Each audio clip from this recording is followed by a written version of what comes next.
நம்ம எதை பத்தி பேச போறோம்? நம்ம வந்து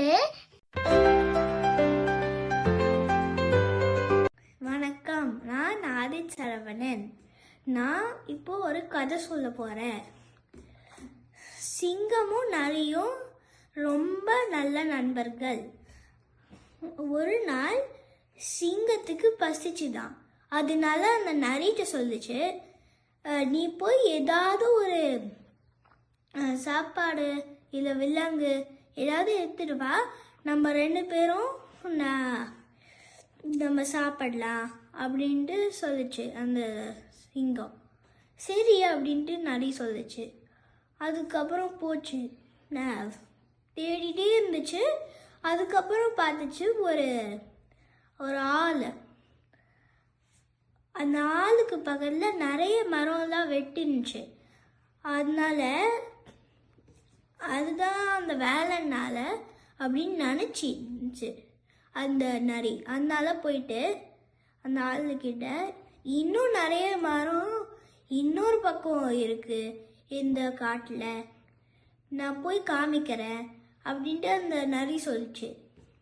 அப்போது அந்த ஆள் வந்து, இன்னும் நிறைய இருக்கா, அப்போது கூட்டிட்டு போ அப்படின்னு சொன்னார். சரி அப்படின்ட்டு அந்த நரி கூட்டிட்டு போச்சு. அந்த காட்டில் சுற்றி போனாங்க. கடைசியாக ஒரு இடம் போனாங்க. அங்கே ஏதோ ஒரு குச்சி மரம் மட்டும்தான் இருந்துச்சு, அங்கே எதுவுமே இல்லை. அப்போது அந்த ஆள் கேட்டார், என்ன இங்கே எதுவுமே இல்லை, இதுதானா அப்படின்னு கேட்டார். அப்போது அந்த சிங்கம் ஒரு குகையில் இருந்துச்சு. அங்கேருந்து வெளியே வந்து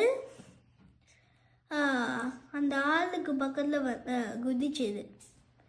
அந்த ஆள் பார்த்து பயமாயிட்டு அந்த பக்கத்தில் இருக்கிற மரத்தில் மட்டும் ஏறிட்டாரு.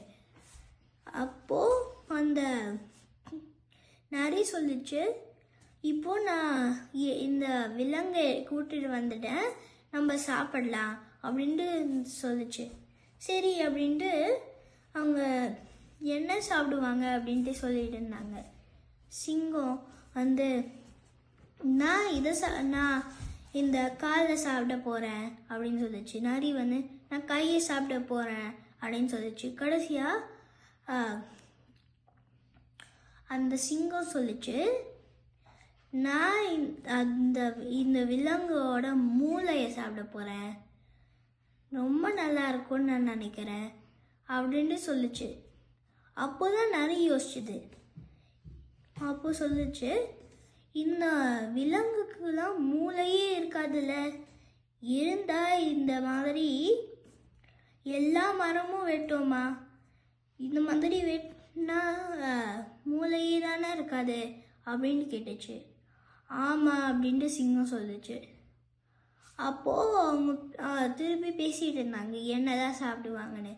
அப்போது அந்த மரத்துக்கு மேலே இருக்கும்போது அந்த ஆள் வந்து யோசிச்சாரு, ஆமாம் இந்த விலங்கு சொல்கிறது சரிதான், நம்மளுக்கு மூளையே தான் இல்லை, மூளை இருந்தால் நம்ம இந்த மாதிரி மரம்லாம் வெட்டியிருக்க மாட்டோம், இந்த மரம்லாம் வெட்டினோனால இப்போது நானே திருப்பி தப்பிச்சு போக முடியாது, நான் இந்த மாதிரி எதுவுமே பண்ணலைன்னா நான் போய் தப்பிச்சிருப்பேன், ஆனால் நான் பண்ணது எனக்கு திருப்பி வந்துச்சு அப்படின்ட்டு யோசிச்சுது. அதனால் நம்ம மரம் வெட்டவே கூடாது, நம்ம எப்பவுமே மரம் வளர்க்கணும். மரங்கள் நம்மளுக்கு நல்ல காற்று, ஆக்சிஜன், மழை இன்னும் நல்லா கொடுக்கும். அதனால நம்ம எப்பவுமே மரம் வெட்டாமல் மரம் வளர்க்கணும். நன்றி.